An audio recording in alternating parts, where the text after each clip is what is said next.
இந்த ஷார்ட்ஸில் mole fraction இருக்கக்கூடிய சம் இம்பார்ட்டன்ட் பாயிண்ட்ஸ் தான் நம்ம வந்து பார்க்க போகிறோம். இப்போ மோல் ஃப்ராக்ஷன் அப்படின்றது என்னன்னு பார்த்தீங்கன்னா, இது ஒரு சொல்யூஷன் நமக்கு என்னென்னா ஏன்னு ஒரு காம்பவுண்ட்ஸ் வந்து இருக்குது, ப்ளஸ் வந்து நமக்கு என்ன பின்னு ஒரு காம்பவுண்ட்ஸ் இருக்குன்னு வச்சுக்குவோம். அப்போ மோல் ஃப்ராக்ஷன் ஆஃப் ஏ நமக்கு என்ன கொடுத்துருக்காங்கன்னா எக்ஸ்ஏ இருக்கும். மோல் ஃப்ராக்ஷன் ஆஃப் பியை நம்ம என்ன பண்ணுவோம், எக்ஸ்பின்னு பண்ணுவோம். அப்போ what is mole fraction? Mole fraction of XA is equal to ratio between moles of A divide by total moles. அப்போ ஏவோட மோல்ஸ் டிவைட் பை ப்ளஸ் வந்து பார்த்தீங்கன்னா பியோட மோல்ஸ். இதான் நம்ம வந்து மோல் ஃப்ராக்ஷன் நம்ம வந்து சொல்கிறோம். ஓகேவா? எப்போவுமே நீங்கள் ஒரு பாயிண்ட் நீங்கள் மைண்டில் வச்சுக்கணும். Mole fraction of A plus mole fraction of B நமக்கு எப்போவுமே என்னன்னு பார்த்தீங்கன்னா 1 தான் வந்து நமக்கு வந்து வரும். இங்கே நமக்கு எத்தனை காம்பவுண்ட்ஸ் வந்து இருக்குது? ஒன்லி ஏ அண்ட் பி ரெண்டு காம்பவுண்ட்ஸ் மட்டும் தான் இருக்குது.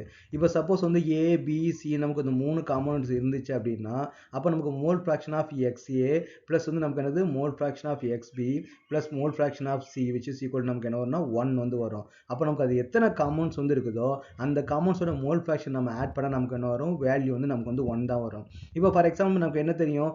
எக்ஸ்ஏ எக்ஸ்பி நமக்கு என்னென்னா 1 நமக்கு தெரியும் இல்லையா? அப்போ நீங்கள் எக்ஸ்ஏ நீங்கள் கால்குலேட் பண்ணிட்டீங்க அப்படின்னா எக்ஸ்பிக்கு நம்ம என்ன பண்ணலாம்? 1 மைனஸ் எக்ஸ்ஏன்னு போட்டால் உங்களுக்கு வந்து எக்ஸ்பி வந்து வந்துடும். அப்போ நீங்கள் எக்ஸ்பிக்கு வந்து நீங்கள் தனியாக கால்குலேட் பண்ண வேண்டாம். இந்த பியோட மோல்ஸை போட்டு இந்த டினாமினேட்டர் வேல்யூ போட்டு நீங்கள் டிவைட் பண்ணி அது டைம் வந்து நமக்கு வந்து சேவ் பண்ணும். அப்போ இது வந்து very important. XA and XP நம்ம ஆட் பண்ண நமக்கு என்ன வரும்? 1 வந்து வரும். உங்களுக்கு எப்போவுமே பைனரி சொல்யூஷன் தான் கொடுப்பாங்க.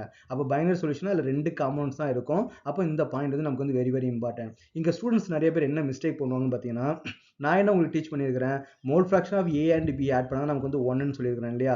நிறைய ஸ்டூடெண்ட்ஸ் என்ன பண்ணுவாங்கன்னா மோல்ஸ் ஆஃப் ஏவையும் மோல்ஸ் ஆஃப் பியும் ஆட் பண்ணால் 1ன்னு வந்து நமக்கு தப்பாக வந்து அண்டர்ஸ்டாண்ட் பண்ணிப்பாங்க. ஓகே, இது வந்து ரொம்ப ரொம்ப ராங். ஓகேவா? அப்போ மோல்ஸ் ஆஃப் ஏவும் பியும் ஆட் பண்ணால் நமக்கு எப்போவுமே 1 வந்து வராது.